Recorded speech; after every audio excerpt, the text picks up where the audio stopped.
안녕하세요. 심플리 투자입니다. 이번 영상은 구독자 요청으로 국내 리츠 ETF 정리해봅니다.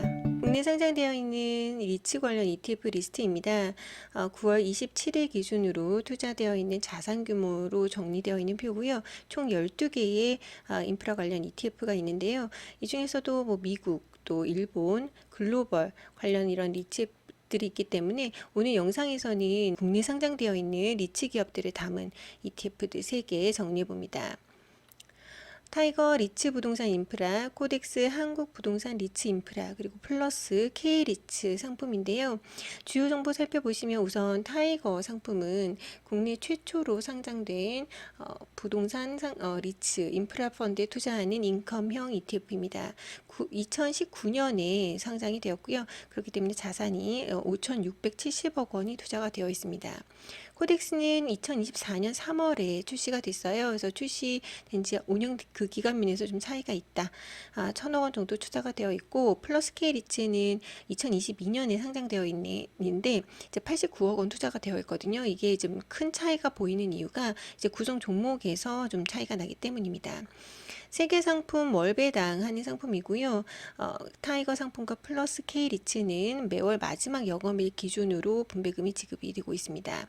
코덱스는 조금 차별화를 둔 것 같아요. 그래서 매월 15일 기준으로 분배금 지급 기준일로 분배금이 지급이 되고 있습니다. 수익률은 최근 한 달 기준으로는 소폭 마이너스권이고 6개월 기준 살펴보시면 타이거 5.69, 코덱스는 3.37, 플러스 K 리츠는 7.77% 수익률 가져가고 있고요. 1년 수익률은 타이거 14.92, 플러스 K 리츠는 16.84% 기록하고 있습니다. 코덱스는 아직 운영된 지 1년이 채 되지 않아서 아직 확인이 불가능하고요. 이제 이런 차이가 나는 이유는 구성 종목에서 좀 차이가 큽니다.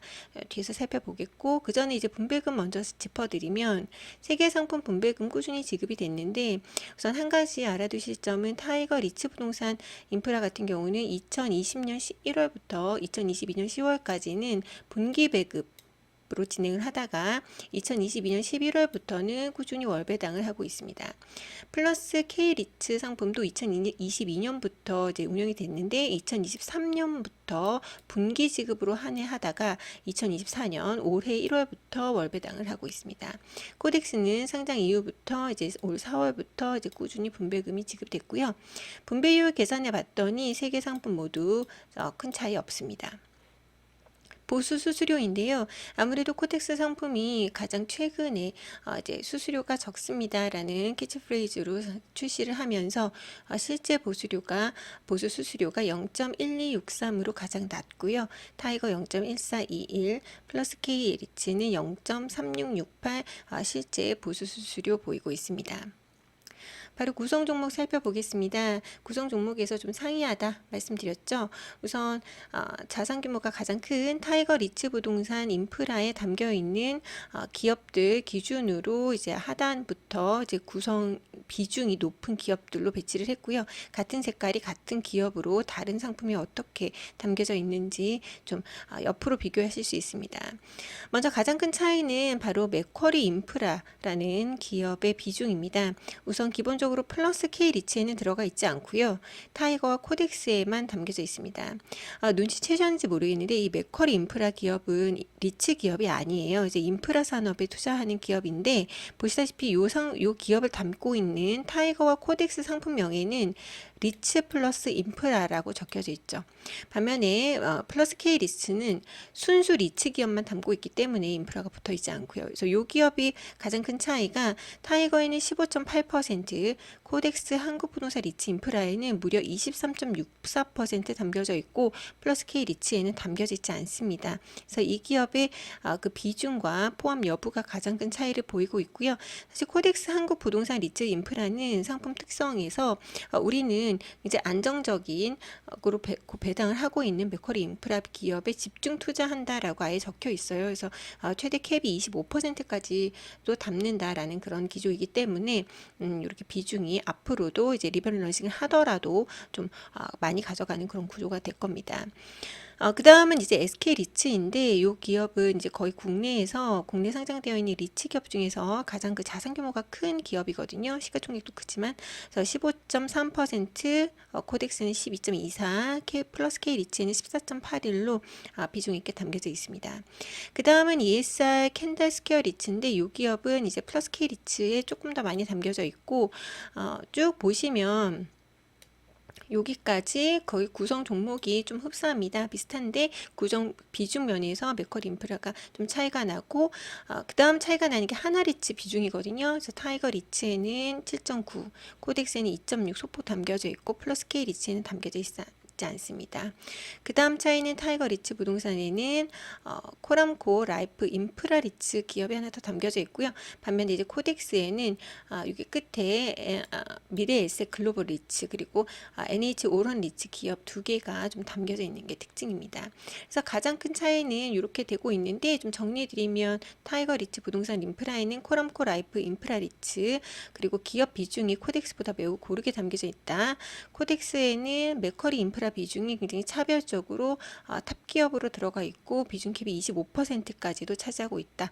그리고 미래 에셋 글로벌 리츠, NH 오런 리츠가 들어가 있고 이제 플러스 K 리츠는 순수 리츠 기업으로만 담겨져 있기 때문에 맥쿼리 인프라 기업 들어가 있지 않고 하나 리츠도 담겨져 있지 않습니다. 종목 면에서는 가장 적은 기업이 좀 고른 비중으로 담겨져 있다라고 보시면 되고요. 맥쿼리 인프라 기업이 아무래도 좀 가장 차이를 두고 있는 기업이기 때문에 조금만 모르시는 분들을 위해서 짚어드리면 이 기업은 리츠 기업이라기보다 사회 기반 시설에 인프라에 투자하는 국내 최대 규모의 상장 인프라 펀드입니다. 각종 터널과 고속도로, 교량 등에 투자를 하고 이렇게 가지고 있는 자산들이 인프라가 대부분 다 국민들이 유료로 사용하고 있기 때문에 거의 뭐 앉아서 돈이 들어오는 그런 구조죠. 그래서 그 특별한 이슈가 없다면 기존에 그 유입되는 유료 그 자금들이 계속 들어오는 그런 구조다 보니까 다른 그 오피스 투자 같은 거에 비해서도 경기 흐름도 덜 타는 그런 자본을 가지고 있다, 자산을 가지고 있다라고 보시면 됩니다. 보시다시피 뭐 우면산 터널, 백양 터널 그리고 고속도로도 많이 가지고 있고 또 우리가 잘 알고 있는 인천대교도 매크로 인프라가 거의 65% 자산을 가지고 있습니다. 정리해드리면 시가총액 5조 원이고요. 리츠 기업 아니고 국내 최대 규모 인프라 사회 간접 자본에 투자하는 그런 기업이고 연 2회 분배금을 지급을 했고 특이점이 분배율이 상당히 좋아요. 그래서 2023년 기준으로는 6%대 분배율, 또 2003년부터 꾸준히 분배금을 지급을 했고 분배금이 꾸준히 상승하고 있는 기업입니다. 그래서 사실 맥쿼리 인프라라고 치시면 그 유관 검색어로 관련 검색어로 분배금, 뭐 맥쿼리 인프라 배당 모아가기, 분배금 모아가기 이런 그런 검색어들이 뜨더라고요. 9월, 10월에 유상증자를 진행을 해서 신규 자금을 확보할 계획이고 이 확보된 자금으로 하남 데이터 센터를 매입할 예정입니다. 다음 세 개 상품에 모두 좀 그 다음 비중으로 들어있는 SK 리츠도 살펴보면 우선 SK 리츠는 오피스 를 약 50% 가지고 있고 주유소가 114개 보유해서 23.8%, 또 수처리 센터 등도 26% 가지고 있습니다. 총 자산 규모가 4.2조 원이기 때문에 맥쿼리 인프라만큼 굉장히 큰 자산을 굴리는 그런 기업입니다. 최근 뉴스는 이제 주유소 31개를 매각을 해서 특별 배당에 사용할 예정이라고 합니다.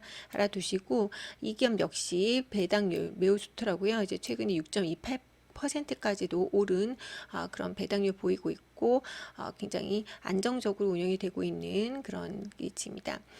이 기업 주가도 올해 들어서 꾸준히 상승하고 있어요. 그래서 아무래도 이제 금리 인하가 이제 좀 진행이 되면 이제 우상향하는 그런 기조를 보이기 때문에 이렇게 주가 자체도 배당률 이외에 주가 자체도 오른다. 좀 관련된 리츠 관련된 뉴스 조금만 더 정리해 드리면 제가 좀 서칭을 해보니까 계속 이런 회사채 수요 예측 또 리츠들이 이제 유상증자 계획 등에 관련된 뉴스가 많이 뜨더라고요. 그래서 보시면 담겨져 있는 기업 거의 대부분이 회사채나 혹은 유상증자를 통해서 추가 자금을 지금 현재 계획에 있습니다.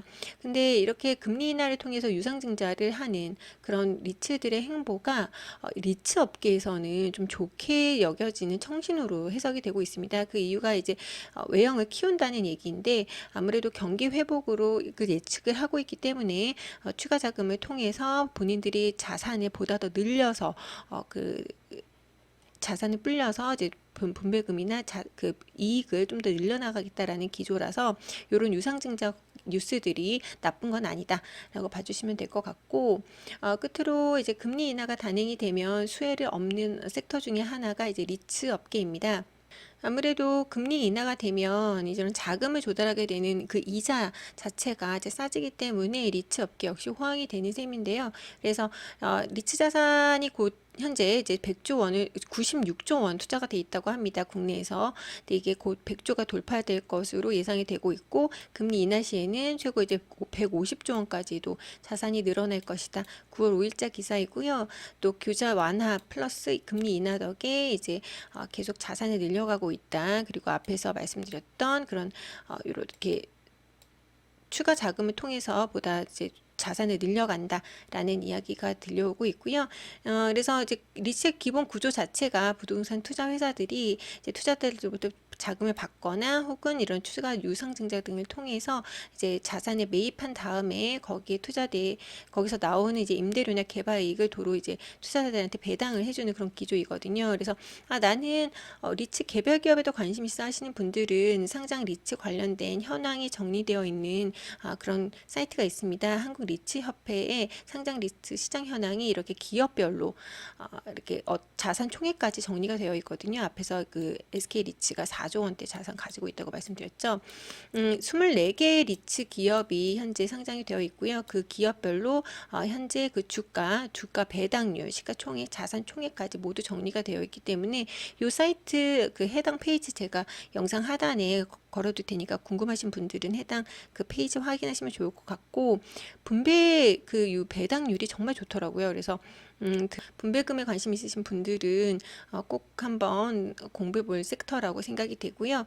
나는 개별 기업은 좀 부담스러워 하시는 분들은 오늘 정리해드린 3개의 그 ETF 상품, 다시 정리해드리면 타이거 코덱스 플러스 상품이 있고 타이거와 코덱스에는 맥쿼리 인프라라는 인프라 기업 비중이 들어가 있고 코덱스는 그 비중이 더 크다. 그래서 전 개인적으로 맥쿼리 인프라 기업이 들어가 있는 상품이 더 나아 보이고 고른 비중이 좋다 하시는 분들은 타이거 리츠, 나는 맥쿼리 인프라 비중이 차별적으로 더 들어가 있는 게 좋겠어 하는 경우에는 코덱스를 선택을 하시면 될 것 같습니다. 그래서 리츠에 관심 있으신 분들은 포트폴리오 투자 방식에 이 영상 참고하시면 좋을 것 같고요. 이번 영상도 끝까지 시청해 주셔서 감사합니다.